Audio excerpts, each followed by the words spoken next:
6 മാസക്കാലത്തോളം സൂര്യപ്രകാശമില്ലാത്ത സ്ഥലത്തേക്ക് കൃത്രിമമായി സൂര്യപ്രകാശം എത്തിക്കുക എന്നത് സാധ്യമായ കാര്യമാണോ? നമുക്ക് നോക്കാം.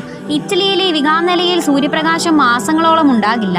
ഇറ്റലി സ്വിറ്റ്സർലൻഡ് അതിർത്തിയിൽ സ്ഥിതി ചെയ്യുന്ന വിഗാനല്ല മലകളാൽ ചുറ്റപ്പെട്ടതാണ്. ഇവിടെ താമസിക്കുന്നവർക്ക് കൃത്യമായി സൂര്യപ്രകാശം ഏൽക്കാത്തതിനാൽ ശരീരത്തിലെ സെറാട്ടോണിൻ അളവുകളിലൊക്കെ കുറവ് വന്നു. 13-ാം നൂറ്റാണ്ട് മുതൽ തന്നെ വിഗാനല്ലയിൽ ആളുകൾ താമസമുറപ്പിച്ചിരുന്നു. നവംബറിൽ ശൈത്യകാലം തുടങ്ങുന്നതോടെ പിന്നീട് സൂര്യപ്രകാശം എത്തുന്നത് കുറഞ്ഞില്ലാതെയാകും.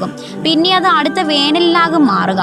തൊട്ടടുത്ത് സ്ഥിതി ചെയ്യുന്ന 1000 മീറ്ററോളം കുത്തനെ ഉയരമുള്ള ഒരു മലയാണ് ശൈത്യകാലത്ത് വിഗാനല്ലയിലേക്കുള്ള സൂര്യപ്രകാശത്തെ തടഞ്ഞു നിർത്തി അവിടെ നിഴൽ വീഴ്ത്തുന്നത്. ഇതിനുള്ള പരിഹാരശ്രമം തുടങ്ങിയത് 1999-ൽ പട്ടണത്തിന്റെ മേയറായിരുന്ന ഫ്രാൻകോ മിഡാലിയാണ്.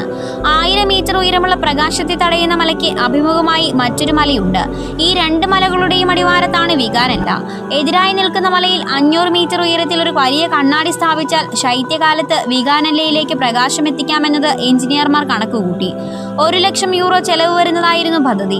8 മീറ്റർ വീതിയും 5 മീറ്റർ പൊക്കവുമുള്ള ഒരു കണ്ണാടി അവർ മുൻ നിശ്ചയിച്ചത് പ്രകാരം മലഞ്ചെരുവിൽ സ്ഥാപിച്ചു. വലിയ മലയുടെ നിഴലിന്റെ ഇരുട്ടിൽ വീണുകിടക്കുന്ന വിഗാനല്ലയിലേക്ക് ഈ കണ്ണാടി പ്രകാശം പ്രതിഫലിപ്പിച്ചു.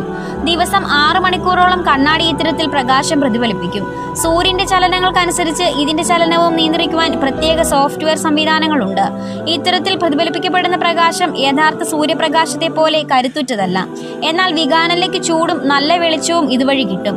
ഏതു പ്രതിബന്ധത്തിനും ഒരു മറുമരുന്നുണ്ടെന്ന് സൂചിപ്പിക്കുന്നതാണ് ഈ സംഭവം. നിങ്ങൾക്ക് ഈ വീഡിയോ ഇഷ്ടമായ ലൈക്ക് ചെയ്യുവാനും ചാനൽ സബ്സ്ക്രൈബ് ചെയ്യുവാനും മറക്കരുതേ.